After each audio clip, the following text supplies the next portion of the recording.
je m'appelle Solène. Jonathan. Et on est frères et sœurs. Et on fait un numéro de roller acrobatique au Moulin Rouge en ce moment. Donc on est sur la scène du Moulin Rouge tous les soirs, 2 spectacles par soir. Et on fait un numéro qui est basé sur la force centrifuge. On est sur une table qui fait 2,10 m de diamètre. Et avec la force centrifuge, on fait des figures acrobatiques. Danseur acrobatique sur roller. Exactement. Donc on a eu 5 générations d'acrobates sur moto, d'acrobates sur roller, et de l'autre côté, magicien renommé en France.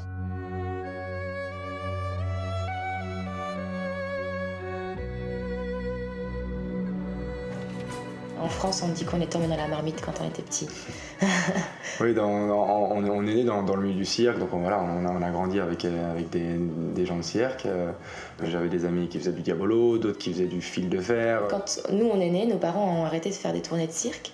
Et comme ça, on a pu avoir une scolarité normale. Mais c'est vrai que c'était bien parce que du coup, la semaine, on était à l'école, un peu comme des gens normaux, avec nos amis, tout ça. Et le week-end, on partait avec nos parents.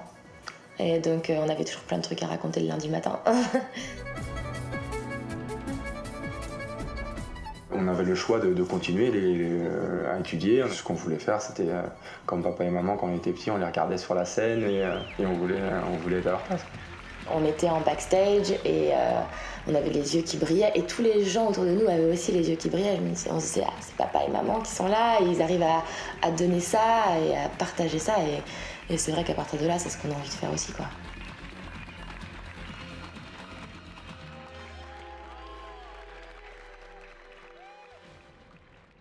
On a commencé l'école de patinage, on avait 3-4 ans. Ouais, 4 ans. Mes parents ont commencé à 2. Puis moi, je suis arrivée, on a fait le numéro à 3. Et après, Jonathan est arrivé et on a fait le numéro à 4. On a commencé à gagner un petit peu d'argent depuis qu'on a 12-13 ans avec le cirque. Même quand j'avais 7-8 ans, moi je rentrais en scène pour faire des intermèdes de spectacle, pour pouvoir changer le matériel. Et moi j'étais avec une trompette, je ne jouais pas de la trompette, je faisais semblant avec ma tête de 8 ans.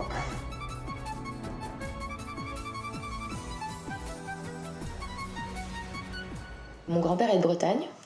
Et son papa est décédé quand il était jeune. Du coup, ils ont arrêté le cirque parce qu'il était dans une... C'est pas du cirque, c'est une fête foraine. Et ils avaient la boule de la mort. C'est un globe avec des motos. Et en fait, il est décédé pendant son numéro. Et il était en plein looping. Donc du coup, il a accéléré. Là, le moteur a lâché. Il est monté en haut. Et là, il est tombé tout de suite. Et du coup, il y a 3 motos. Donc les motos sont passées. Il y a eu un accident. Mon grand-père avait 12 ans à cette époque-là. Et donc du coup, mon arrière-grand-mère...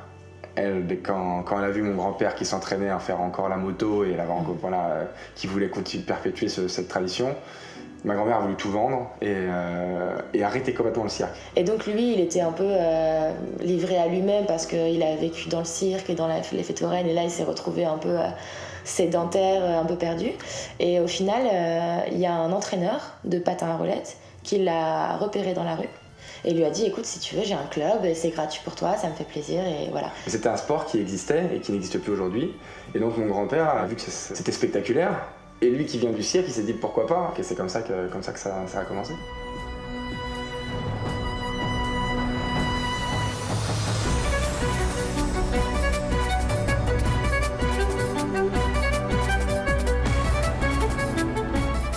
Techniquement, on a vraiment essayé de faire des nouvelles figures. Donc il y a une nouvelle figure qu'on fait, la figure sur la tête par exemple, ça c'est notre création. La dernière figure où mon frère m'accroche par les chevilles, donc déjà celle-là, il y a quasiment personne qui le fait. Et en plus lâcher une main, on est les seuls à le faire. Donc ça, mes grands-parents et nos parents ne le faisaient pas. C'est une différence de génération. Donc aujourd'hui, les numéros qui marchent aujourd'hui ne marcheraient pas il y a 60 ans. Avant, il fallait pas trop travailler sur l'émotion, il fallait plutôt du bim bam Las Vegas, il fallait que ça flash. Et donc il y a forcément ça qui a évolué. Et puis après, nous, on voulait aussi, pour nous, changer les figures, évoluer et les rendre fiers. Donc c'était le but. Donc aujourd'hui, 80% de nos figures n'ont jamais été réalisées par eux. Quand on a voulu faire découvrir la musique qu'on avait choisie pour notre numéro, mes grands-parents et nos parents étaient complètement... Enfin, vraiment pas d'accord. ils étaient là, non, vous pouvez pas faire ça, ça va être, vous allez gâcher notre nom. Enfin, c'était vraiment très très compliqué. Et on leur a dit, mais faites-nous confiance, on a envie de faire autre chose parce qu'un numéro de patin, c'est pas que un numéro dangereux et acrobatique, c'est aussi un numéro où on peut raconter quelque chose et on peut faire passer une émotion différente. Et je pense que c'est ce qui nous différencie vraiment aujourd'hui, même des autres numéros de patin dans le monde. C'est qu'il y a une histoire, il y a une fluidité, il y a une liaison.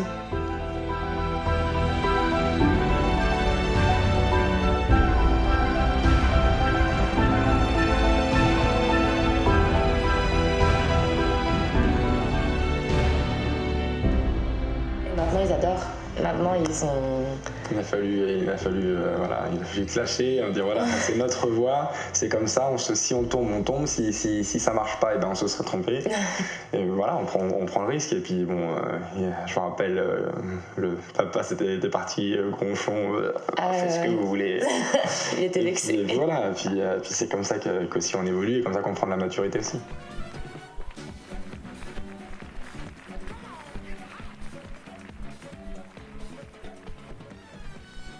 Nos parents étaient très cuir, comme disait Jonathan, de Las Vegas, il y avait même des lumières qui sautaient de partout. Il y avait des petits fumigènes à la fin du spectacle, sur la table. C'était très, très rock and roll. C'est ça.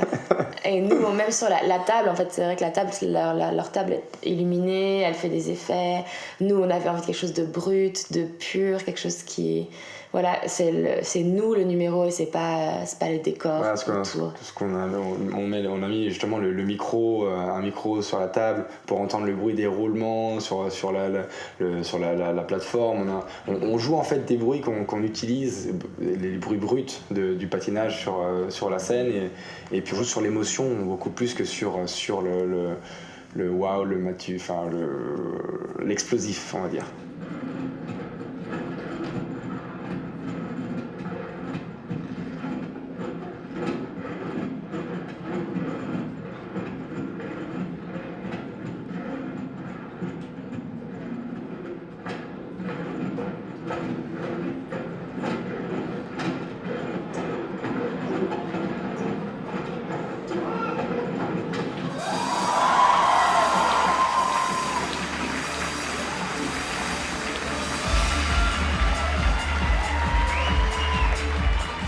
On a fait le festival de cirque de Monte-Carlo, qui est le plus grand festival de cirque au monde.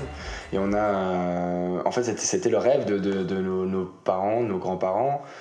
Donc on avait voulu faire partager ça à notre grand-père, qui est venu sur scène avec nous pour nous donner le matériel et pour rester à côté, et voilà, pour vivre ce moment-là. Enfin, c'était marrant parce qu'il était tellement ému en fait il tremblait tellement il était content d'être là.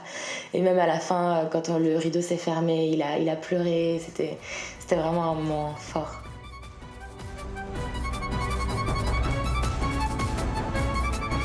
Et voilà, on avait besoin de boucler la boucle et revenir avec le cirque. D'ailleurs, l'anecdote aussi avec Monte-Carlo 2012, c'est qu'il y avait aussi le Globe de la Mort qui était là. Et nous, quand on était en entraînement, forcément, à Monte-Carlo, on a très peu de temps pour s'entraîner sur la scène. Donc du coup, tout le reste, on le fait à l'extérieur. Et on s'entraînait devant notre grand-père. Et nous, on tournait avec le patin. Et il y avait les motos à côté qui tournaient. Et on a senti une émotion de notre grand-père qui entendait le bruit. Parce que lui, depuis jusqu'à ses 12-13 ans, il est né avec ce bruit, avec ses motos, et lui il était d'ailleurs il s'accrochait derrière la moto, il faisait plein de choses un peu de dingue, même quand il était tout petit, et donc il a eu beaucoup d'émotions en fait de voir la moto, nous à côté, tous en train de travailler ensemble. C'était le destin, et qu'il y avait quelque chose qui se passait, et que il dit je ressens l'âme de mon père du coup qui est avec vous.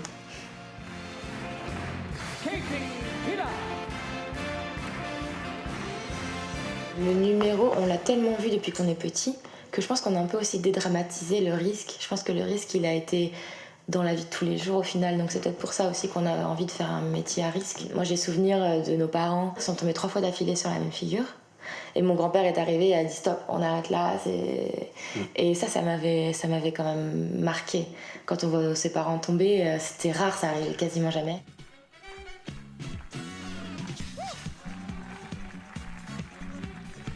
On a moins peur qu'avant, surtout en faisant 2 spectacles tous les soirs. Mais il y a toujours ce risque. Bon, il y a l'adrénaline de la scène déjà qui est toujours là. Mais en plus, c'est vrai que Enfin, moi j'ai quand même ma tête qui passe pas loin de la table et ça va très vite. Dans cette discipline, tu donnes à 100% ou alors tu le fais pas. Et si t'as peur de tomber, tu tombes.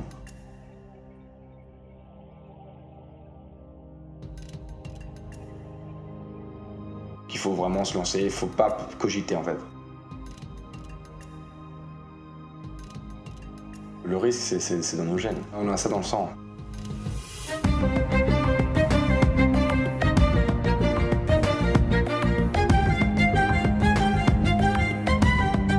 On aime bien le danger, on aime bien... L'adrénaline. Voilà.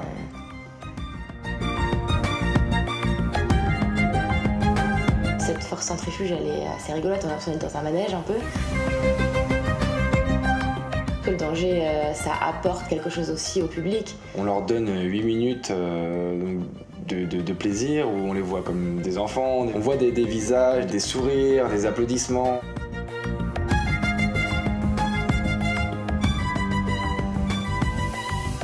Tout ça, ça nous enrichit, et tout ça, ça nous donne envie de continuer. On est content de prolonger encore une génération de cirque et qui sait, peut-être j'espère qu'on ne sera pas la dernière.